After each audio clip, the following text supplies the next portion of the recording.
Experiment 1821 Celestial Evolution Part 1. In late 1984, a team of Americans that were part of the Antarctic Search for Meteorites Group, or ANSMET, stumbled across a fragment of a meteorite weighing less than a pound during a routine snowmobile ride. Due to the location where it was found, it was named Allen Hills 84001, and, based on its composition, it was determined that it originated from one of Earth's closest celestial neighbors, Mars. Further testing showed the stone to have crystallized from molten rock over 4 billion years ago, with indications that it was a part of the planet where there was water on the surface.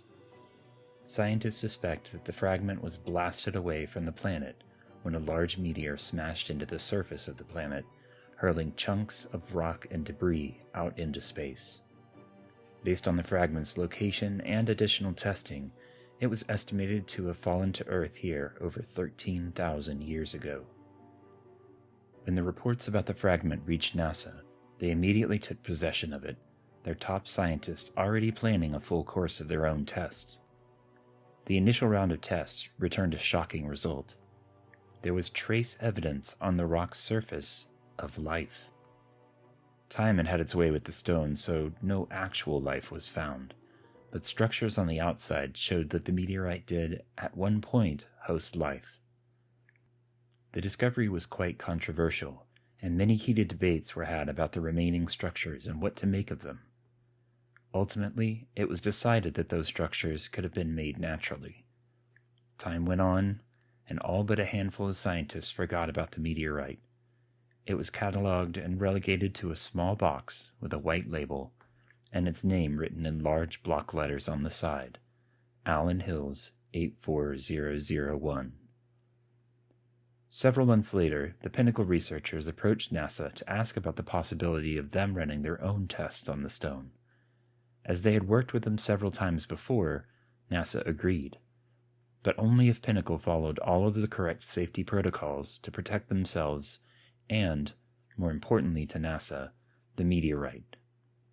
Pinnacle researchers agreed, and the next week the fragment was delivered to a newly created, state-of-the-art lab at the Pinnacle campus. The researchers immediately set to work performing their own tests. They examined the same structures that had caused so much uproar before, finding that they did indeed seem to suggest that the fragment was more than just another piece of rock. It was likely at one point a vessel of sorts, carrying with it life from another planet. Unfortunately, it seemed that any and all traces of that life had either not survived the journey or had been destroyed by the harsh elements where it landed.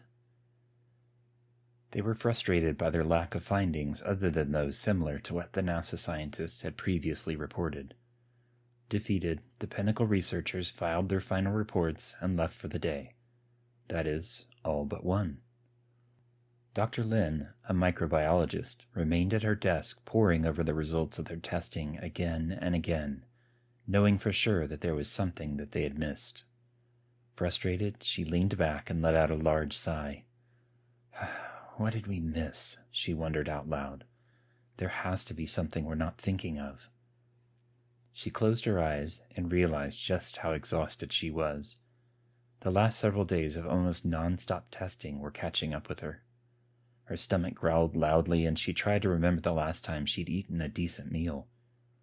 She'd mostly been subsisting on items from the snack machine in the break room and coffee that tasted like it was made a month ago. She stared at the ceiling and started running through nearby restaurants in her head, but none of them sounded particularly good. Some would probably even make her sick, given how she'd abused her stomach lately. She stopped, and her eyes went wide. Snatching up the folder from the stack on her desk, she flipped through the results until she found the sheet she wanted. She stared at the numbers. She knew what they had forgotten. While they had tested the outer crust of the rock and taken small, shallow samples, they hadn't dug any deeper. Given the results from those tests, they didn't see a reason to damage the fragment anymore. Life or no life, it was still of huge importance to the scientific community. She quickly gathered the loose papers that she had dislodged during her search and jammed them back into the folder, dropping it back to her desk. She all but ran down to the lab where the meteorite still sat in its locked case in the center of the room. She scanned her card, and the lock on the door clacked open, especially loud in the quiet hallway. She rushed in, closing the door behind her and making sure the lock re-engaged. She didn't want any unintended visitors, and knew the custodial staff didn't enter the labs, so with everyone gone home, she was likely to be left alone, but just wanted to make sure. She tugged on a pair of latex gloves and covered her mouth and nose with a surgical mask. The other precautions seemed unnecessary, given that the rest of the findings hadn't discovered anything dangerous. She picked up the sampling tool and paused. What if she was wrong? What if the only thing in her future was more disappointment? She shook her head. I have to try. I can't not know, she whispered to herself. The whir of the motor from the tool seemed deafening in the quiet lab. It had a special tip that could perform a double duty. It could drill into the stone, and thanks to a hollow center, it could also harvest a sample in the process. She pushed the tip of the tool into the hard crust that made up the outside of the fragment. It sliced through the stone easily as she pushed it deeper into the rock's core, slowly so as not to cause any shattering or cracking around the area. After a few minutes, she estimated that the tip of the tool had reached the meteorite's core. She had what she needed. She reversed the direction of the tool and slowly extracted it from the rock. Once it was fully out, she switched the motor off and removed the tip. Shaking it lightly over a nearby tray, she coaxed the sample out of its center. At one end, there was the stone she expected, the same color as the outside of the meteorite. But after several inches, that stone stopped and was replaced by a different kind of material. She could see that it looked like a rock, but it had some sort of iridescent shine to it. Not wanting to damage her sample too much, she ran a cotton swab along the other material to hopefully get a sample of whatever this was on its surface. She sat down at a nearby microscope and placed the end of the swab on the stage, turning the knob to bring it into focus. Nothing. The end of the swab shone slightly, but that was all.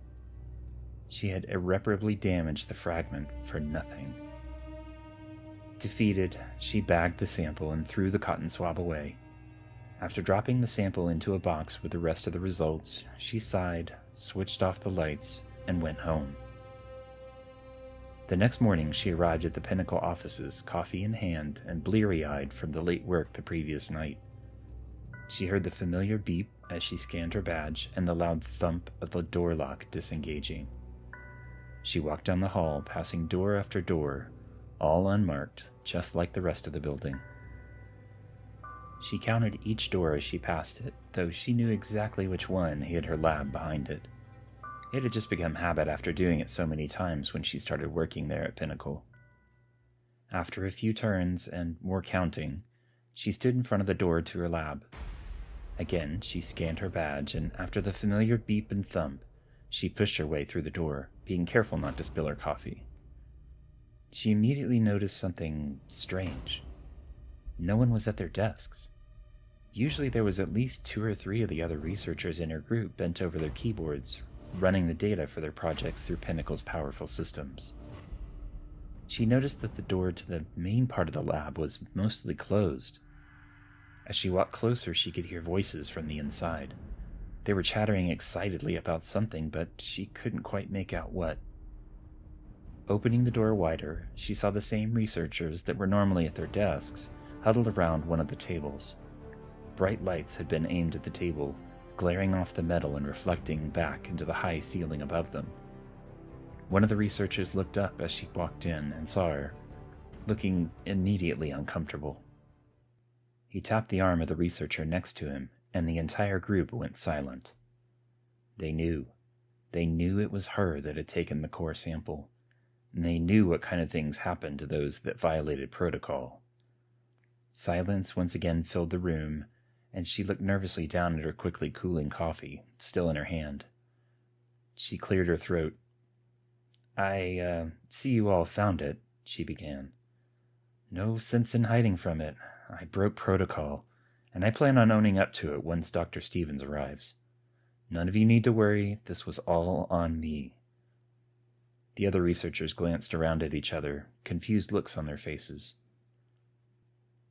Finally, the silence was broken by a researcher on the far side of the tray, Dr. Barnes. Barnes had joined Pinnacle around the same time as her, and they'd become friends during their onboarding. So, yeah, he began. It's bad that you broke protocol and contaminated the source. He paused and looked back down at the tray.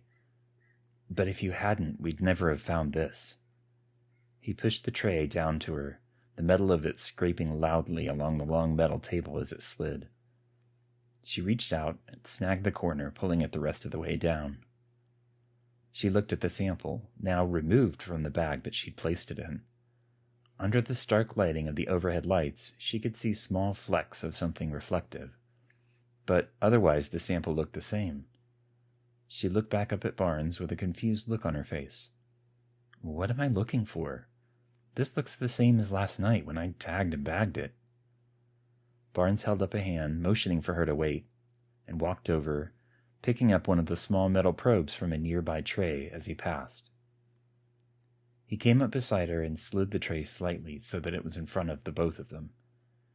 He adjusted one of the overhead lights to point directly at the sample from the opposite side, intensifying the harsh shadows now outlining its edges. He held the sharp end of the probe about an inch away from the sample, his hand shaking slightly. Okay, now watch, he said as he moved the probe closer to the sample. The sharp edges of the stone began to blur. She quickly glanced up at Barnes. He nodded excitedly, a smile spreading across his face. As he inched the probe even closer to the sample, the blur became more pronounced. The sample was clearly changing, but it was hard to tell exactly how. It wasn't vibrating. They would hear that. It wasn't changing colors. It still looked the same dull brown as before. Just blurry. Then, with a faint click in the otherwise silent room, Barnes connected the tip of the probe with the sample, and it vanished completely. Barnes smiled, relishing the shocked look on her face. The others had reacted the same way. The best we can figure, it's some kind of mimic, he said, reaching for another probe with his free hand.